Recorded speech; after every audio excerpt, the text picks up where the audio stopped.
2017 में होने हैं, लेकिन सभी राजनीतिक दल अभी से मैदान में जुट गए हैं और इसी सिलसिले में सांसद असदुद्दीन ओवैसी 2 दिन के दौरे पर यूपी आने वाले थे, लेकिन उत्तर प्रदेश की समाजवादी पार्टी सरकार ने उन्हें दौरे की इजाजत नहीं दी और इसी मामले पर एएमआईएम के प्रदेश संयोजक शौकत अली से हमारे UP bureau chief Ashfaq Ahmad ने खास बातचीत की है। उत्तर प्रदेश के दौरे पर आने के लिए तैयार ओवैसी का दौरा एक बार फिर से रद्द किया गया है। पिछले उपचुनाव में चुनाव आयोग ने 2 बार उनको उत्तर प्रदेश दौरा करने की इजाजत दी, कोई अव्यवस्था नहीं, कोई शांति भंग किया बात नहीं हुई। फिर आखिर दौरा बार बार उत्तर प्रदेश सरकार क्यों रद्द कर रही है, परमिशन क्यों रद्द कर रही है, इन सब मामलों को जानने के लिए उत्तर प्रदेश के संयोजक एमआईएम के हमारे साथ हैं शौकत साहब। शौकत साहब, क्या लगता है सरकार की नीति या नियति क्या है? देखिए साहब, सरकार पूरी तरीके से बौखलाई हुई है। असदुद्दीन ओवैसी साहब से इस सरकार को खतरा है। सरकार ने अपने मैनिफेस्टो में जो वादा किया था, मुसलमानों के लिए 18% रिजर्वेशन का वादा है, मुस्लिम इलाकों में मुस्लिम उर्दू मीडियम के स्कूल खोलने की बात कही थी, तो गवर्नमेंट ने अपने वादे को पूरा नहीं किया है। ये 4 साल जश्न मना लें वो एक अलग बात है, लेकिन जनता इनको जवाब देगी 2017 में। तो मजलिस इत्तेहादुल मुस्लिमीन से पूरी तरीके से ये बौखलाए हुए हैं, इसलिए ये 16 मरतबा हमारी परमिशन कैंसिल कर चुके हैं। क्या 16 मरतबा कैंसिल हुई है परमिशन, 17वीं बार?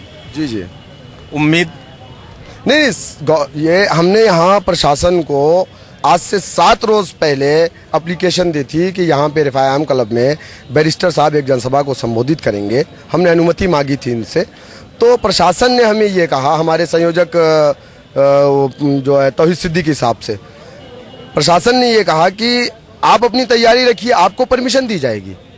कल रात में एकाएक वहाँ पे हम लोगों को बुलाया जाता है एडीएम के पास और ये कहा जाता है साहब नहीं, हालात ठीक नहीं है और आपकी परमिशन कैंसिल की जाती है। हमने कहा आप कुछ भी करो, हमें पता है कि समाजवादी पार्टी के दबाव में आकर के आप ऐसा काम करो, ये हमारे मौलिक अधिकारों का हनन है, ये हमारा फंडामेंटल राइट है। और कोई एमपी पार्लियामेंट के अंदर अगर खड़ा होकर के बोल सकता है हिंदुस्तान की सबसे बड़ी न्याय पंचायत में, तो उसको आप यहाँ पे क्यों रोक रहे हैं?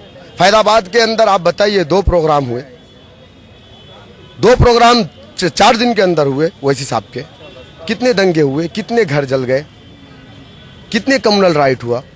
आप सपा पर आरोप लगा रहे हैं, सपा की तरफ से ये कहना है कि वो ऐसा, एक तो उनका ये कहना कि उनका दबाव नहीं है, दूसरी बात उनका ये कहना है कि एमआईएम का उत्तर प्रदेश में कोई जनाधार नहीं है। क्या कहेंगे? नहीं, एमआईएम का उत्तर प्रदेश में जनाधार नहीं है तो एक बार परमिशन देकर तो देखो आप, जनाधार क्या है वो तो आपके समझ में आएगा, और जनाधार है कि नहीं है 2017 में इंशाल्लाह वो आपको एहसास भी हो जाएगा। क्या लगता है आपको कि ओवैसी साहब के आने से उत्तर प्रदेश की जो राजनीति है वो बदलेगी? यकीनन बदलाव आ चुका है, बदलेगी नहीं, बदलाव आ चुका है। उत्तर प्रदेश का मुसलमान मजलिस इत्तेहादुल मुस्लिमीन की तरफ बड़ी तेजी से सेंट्रलाइज हो रहा है और 2017 में सर आप देखिएगा इंशाअल्लाह ताला हमारे बगैर उत्तर प्रदेश में किसी की सरकार नहीं बनेगी। मुसलमान आपके साथ है, क्या मुसलमानों की जोर पर आप इस काबिल बन जाएंगे, इतनी सीटें आपको हासिल हो जाएंगी कि आप सत्ता में भागीदार बन जाएं?